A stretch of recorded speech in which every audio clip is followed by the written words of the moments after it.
রিজিক, প্রশান্তি ও মুক্তির দোয়া এক পরীক্ষিত বরকতময় আমল। প্রিয় ভাই ও বোনেরা, জীবনে আমরা প্রত্যেকেই চাই রিজিকের প্রশস্ততা, মন প্রাণের প্রশান্তি এবং দুশ্চিন্তামুক্ত একটি জীবন। আজ জেনে নিন এমন এক অতুলনীয় দোয়া যা প্রতিদিন 5 ওয়াক্ত নামাজের পর পাঠ করলে আল্লাহ তাআলা তার বান্দাকে দান করেন অদৃশ্য রহমত ও অফুরন্ত রিজিকের বরকত। যে ব্যক্তি এই দোয়াটি নিয়মিতভাবে 5 ওয়াক্ত নামাজের পর, বিশেষ করে জুমার নামাজের পর পাঠ করে, সে ব্যক্তি আল্লাহর বিশেষ রহমতের ছায়ায় থাকে।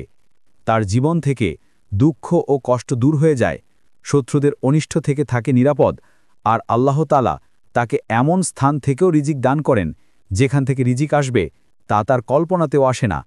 এমনকি যদি কোনো ব্যক্তির ঋণ পাহাড় সমানো হয়, তবুও এই দোয়ার বরকতে ইনশাআল্লাহ তা সহজেই আদায় হয়ে যায়।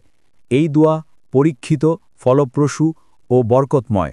দোয়াটি: ইয়া আল্লাহ ইয়া আহাদ ইয়া ওয়াহিদ ইয়া মাওজুদ ইয়া জাওয়াদ ইয়া বাসিত ইয়া কারীম ইয়া ওয়াহ্হাব ইয়া যাত্তাউল ইয়া গনি ইয়া মুগনি ইয়া ফাত্তাহ ইয়া রাজ্জাক ইয়া আলিম ইয়া হাকীম ইয়া হাইয়্যু ইয়া কাইয়্যুম ইয়া রহমান ইয়া রহিম ইয়া বাদিআস সামাওয়াতি ওয়াল আরদ ইয়া যাল জালালি ওয়াল ইকরাম ইয়া হান্নান ইয়া মান্নান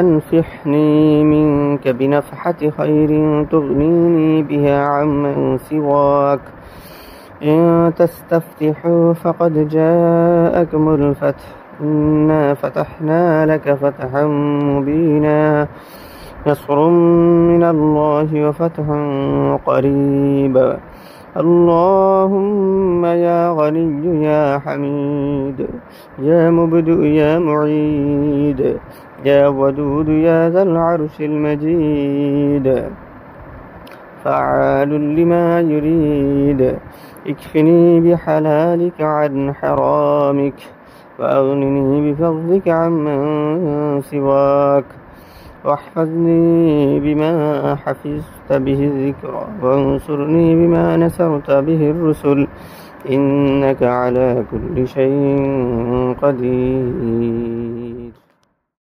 হে আল্লাহ, হে এক, হে অদ্বিতীয়, হে চিরস্থায়ী সত্তা, হে দয়ালু, হে দানশীল, হে মহান দাতা, আমাকে তোমার পক্ষ থেকে এমন কল্যাণ দান করো যার দ্বারা আমি তোমা ছাড়া আর কারো প্রয়োজন অনুভব না করি।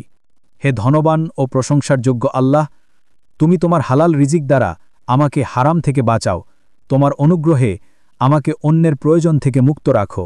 আমাকে সেইভাবে রক্ষা করো যেমন তুমি কোরআনকে রক্ষা করেছ, এবং আমাকে সেই সাহায্য প্রদান করো যেমন তুমি তোমার রাসূলদের সাহায্য করেছ। নিশ্চয়ই তুমি সর্বশক্তিমান, সর্বদয়, পরম করুণাময়। ফানা। এই দোয়া নিয়মিতভাবে পাঠ করুন, বিশেষ করে জুমার নামাজের পর। ইনশাআল্লাহ আপনার জীবনে আসবে রিজিকের প্রসার, দুশ্চিন্তা থেকে মুক্তি আর প্রশান্তির ছোঁয়া। ভিডিওটি ভালো লাগলে শেয়ার করুন যেন অন্যরা উপকৃত হয়। সাবস্ক্রাইব করুন ইসলাম ও আমলের আরও সুন্দর আলোচনার জন্য। আমালিয়াতে কাশ্মীরি। অনুবাদক হাফেজ মৌলানা আব্দুল হালিম মুজাদ্দেদি। প্রচারে রোকেয়া সেন্টার, ঢাকা, কাজলা ও নয়ানগর আল ফালা মসজিদ সংলগ্ন, যাত্রাবাড়ি, ঢাকা। 01832307287।